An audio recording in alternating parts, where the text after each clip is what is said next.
Oh good, I'm glad you're here. We have to talk. So if you're watching this video, it means that it's the week of our classes starting online if you haven't started already. And if you've already started your classes online, then you might be adding more classes online. So I want to talk to you about what that's going to look like, feel like, and what we can do to make it better for everyone. So up until now, some of our classes have been a lot of fun, especially the social skill classes. And they're going to keep being fun, but we're going to have to change how we do things and make sure that we're showing the same behaviors that we would show at school. And those expected behaviors are what your teachers are going to be looking for in your classes from now on.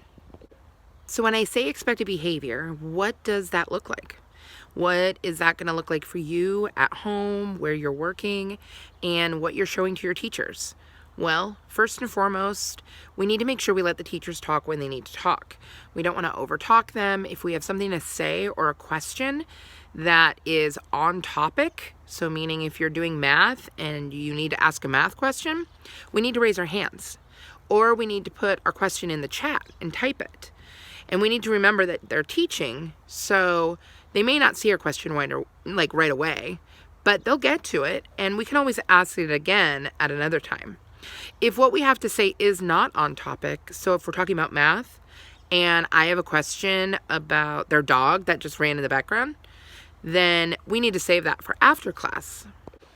Another way to show our teachers on task, whole body listening behavior is by not typing in the chat things that are not on topic. So there's that word again, on topic. So on topic means we are staying to what we are talking about. So we're sticking to the subject. So if you're in a math class, the subject is math.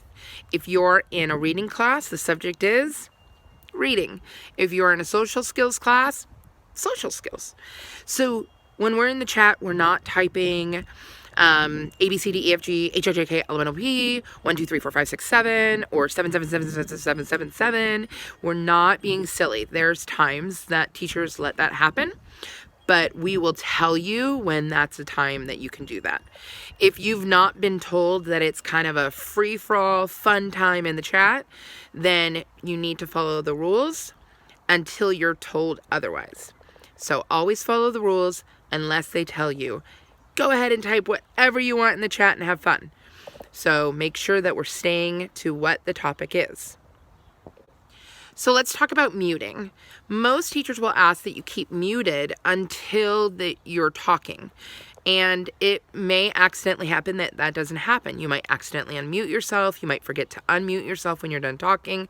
That's okay. Just as soon as you recognize it, mute yourself if that's what the teachers have asked. And make sure that you only come off a mute if you have something that you need to add and you've raised your hand and the teacher has called on you, or you've put your question in the chat and they've told you to come off of mute and talk about your question. If the teachers choose to mute you, they're not doing it to be mean. They're doing it so that they make sure that everyone hears them. And the only way that we can do that when we're on a video chat sometimes is to mute people. I and other teachers will try very hard to remember that we've muted somebody and to unmute them. We won't do it often, but I'll tell you that the quieter the class is and the more they use their mute buttons appropriately and stay muted unless they're talking, the less the teachers will have to use the mute buttons, if at all. Okay, so let's recap. If you're showing whole body listening, your whole body is listening from your ears to your feet, calm, cool, and collected body. Your mouth is closed and you're letting the teacher talk. You're not using the chat inappropriately. In fact, you're only using the chat to ask questions to your teacher or answer questions. That's using the chat appropriately. And you're raising your hand to talk, and you're using your mute button appropriately, and you're showing your body to be calm, cool, and collected on the camera. All right? I'm excited for you guys this week. I've got some classes starting as well. I get to pop into your guys' classes. If you don't see me in your class, I will pop in soon. If I don't make it on Monday, then I'll try to make it on Tuesday. And if I don't make it on Tuesday, I'll try to make it on Thursday. If you guys have any questions, you can message me. And I hope you guys have a great week.